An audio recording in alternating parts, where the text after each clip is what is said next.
What's going on, you guys? It is Isaac and welcome back to another video, and today we are going to be reviewing Scream 6, Scream VI, whatever you want to call it, the newest Scream movie that just came out. This is going to be a spoiler-free review, and I know I am late to reviewing this, so I'm going to make it quick, simple, and just a quick, fast review, spoiler-free. So let's get straight into this. So I'm going to be talking about the plot, I'm going to be talking about the kills, and I'm going to be talking about the reveal of the killers. And that is going to be the main focus of this review.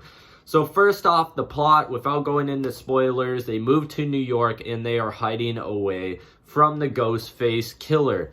Now, I will say, compared to Scream 2, Scream 3, and Scream 5, I would say this one has a better plot. I still prefer Scream 1, of course. That is always going to be the best one.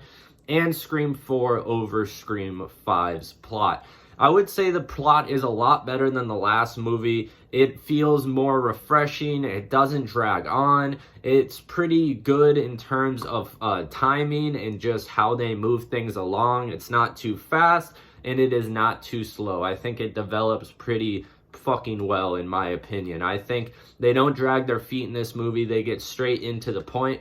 And when I watched this movie, I looked up the runtime afterwards, and I found out this movie's 2 hours. It did not feel like I was sitting in the theater for 2 hours. It felt like an hour and a half. It went by like that, and that is not a complaint because it kept me intrigued, it kept me interested, and it kept me invested. The last Scream movie, Scream 5, I thought was insanely mediocre and honestly quite boring. So I will say, in terms of plot, it kept me intrigued, and it did have moments where it was actually genuinely suspenseful.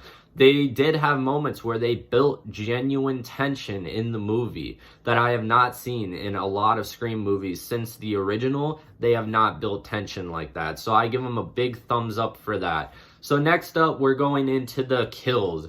They said this movie was going to be 100 times gorier than Scream 5. Well, it is gorier than Scream 5, I will say that. It is not 100 times gorier. And maybe it's because I'm desensitized to gore, because I saw Terrifier 2, the Hostel movies, the Saw movies, etc. I didn't think that this movie was extremely gory. I honestly think that Scream 4 was a gorier movie.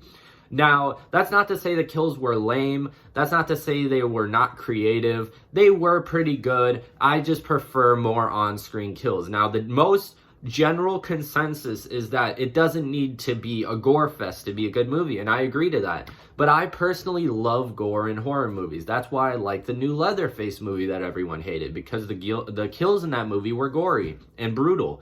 Now, this movie does have some brutal kills and some gory kills. The average person will be satisfied and think that it's very gory. But me, a horror buff who loves the Saw movies, the Hostel movies, the Wrong Turn movies, etc., etc., I think that the kills could have been a bit gorier. Now, like I said, it might be because I watched Terrifier 2, where my standards were a bit high, considering that's one of the most brutal slashers I've ever seen.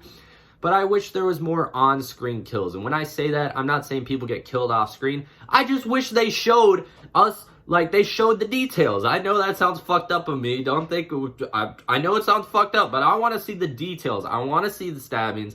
I want to see the gore. I want to see creative kills. I want to see something new. I want to see someone get stabbed in the eyeball, which does happen in this movie. I give them credit. Creativity. I want to see someone get shanked in the head. That happens in this movie. Creativity. Like, I want to see creative kills. And most of the kills in this movie consisted of someone getting stabbed in the stomach 20 times.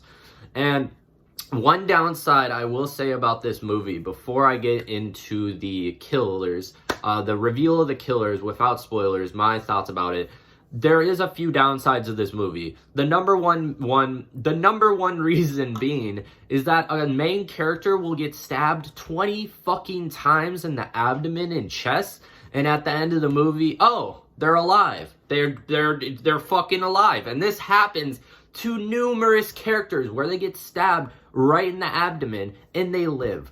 It's kind of bullshit. I know they don't want to kill off the main characters, but it feels like they make the main characters a little bit too bulletproof.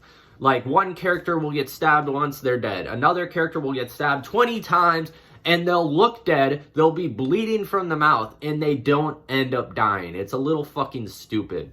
Now, let's get into the reveal of the killers. So my honest review of the reveal of the killers is when I first saw who the killers were, I was mad confused. I was like, who the fuck are you?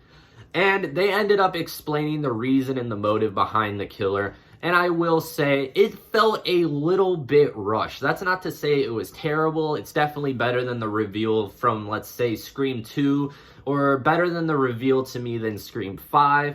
But personally, I thought it was a little bit rushed. I thought it was a little bit lazy, and I wasn't blown away. The twist and the reveal didn't have me, oh my god. I was just like, oh, so these are the killers we're working with? All right, I guess I'm fine with that. But in no way, shape, or form did it have me shocked. In no way, shape, or form did it have me blown away. Now, I will say I couldn't guess who the killers were throughout the whole movie. I had a few guesses here and there, but I was not correct. So I'll give them that. They surprised me with who the killer was in that sense. But at the same time, the motive behind the killer was just so lazy to me and rushed that it didn't have me blown away. It was just like, oh, I didn't expect these people. Okay, I'll take it, I guess. Now, it's not the worst reveal of a killer ever in a Scream movie, but it definitely isn't the best. But overall, I really love the setting of this movie. I think they do a good job with the actors. The acting's good. I say the directing is pretty damn good. I just wish it was a bit more gory, and I wish the reveal of the killers was a little bit more creative. Now, for Scream 7, I'm hoping that they make one, but honestly, at this point, I don't know what else they could do.